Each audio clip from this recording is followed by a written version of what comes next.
কথিত রয়েছে শ্রাবণ মাস হচ্ছে চতুর্মাস। এই সময় পালনকর্তা ভগবান বিষ্ণু যোগ নিদ্রায় মগ্ন থাকেন।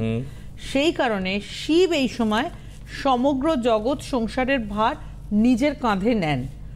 বাবা ভোলানাথ নিজ ধ্যান ভঙ্গ করে গোটা শ্রাবণ মাস ব্যাপী ভক্তদের উদ্দেশ্যে কিন্তু জাগ্রত থাকেন এবং তাদের সকল দুঃখ কষ্ট লাঘব করেন, মনস্কামনা পূরণ করেন।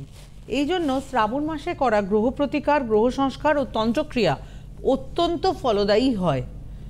শিব তন্ত্র পুরুষ, তিনি দেবাদিদেব মহাদেব, সকল দেবতাদের দেবতা। শিব শব্দটাকে যদি ভাঙা হয় তাহলে দেখা যাবে প্রথমে আসছে তালবস্যা, তারপরে আসছে হর্ষই, তারপরে আসছে ব। তিনটি বর্ণের সমন্বয় হচ্ছেন শিব। তালবস্য শব্দের অর্থ হচ্ছে নিত্য সুখ বা আনন্দ। প্রথম যে শব্দটা তালবস্য, তার অর্থ হচ্ছে নিত্য সুখ বা আনন্দ। ইকার শব্দের অর্থ হচ্ছে পুরুষ এবং ব শব্দের অর্থ হচ্ছে অমৃত শক্তি। শিব পুরাণ মতে মহাদেবের রূপ পঞ্চধা।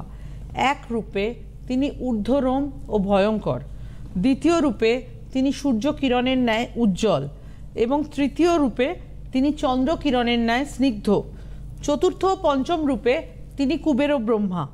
তিনি প্রথমা মূর্তিতে ক্রীড়া করেন, দ্বিতীয় মূর্তিতে তিনি তপশ্চরণে নিযুক্ত, তৃতীয় মূর্তিতে তিনি লোক সংহারের কারক, চতুর্থ মূর্তিতে প্রজা সৃষ্টি কার্যে নিযুক্ত এবং পঞ্চমা মূর্তিতে তিনি সমগ্র বিশ্ব ব্রহ্মাণ্ডকে আবৃত করে রেখেছেন।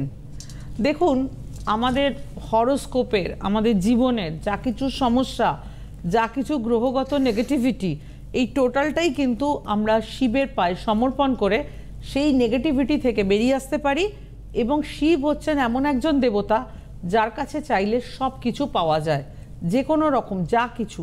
এবং এই যে বর্তমানে যে সময়টার ভেতর দিয়ে আমরা যাচ্ছি, শ্রাবণ মাস, শিবের মাস ও শিবের অত্যন্ত প্রিয় মাস, এই সময় করা যে কোনো গ্রহ পুজো, হরোস্কোপের যা কিছু নেগেটিভিটি, যা কিছু অপ্রাপ্তি, যা কিছু কিছুতেই প্রাপ্তি হচ্ছে না, এই শ্রাবণ মাসে করা গ্রহ সংস্কার কিন্তু সেই ফল এনে দিতে পারে।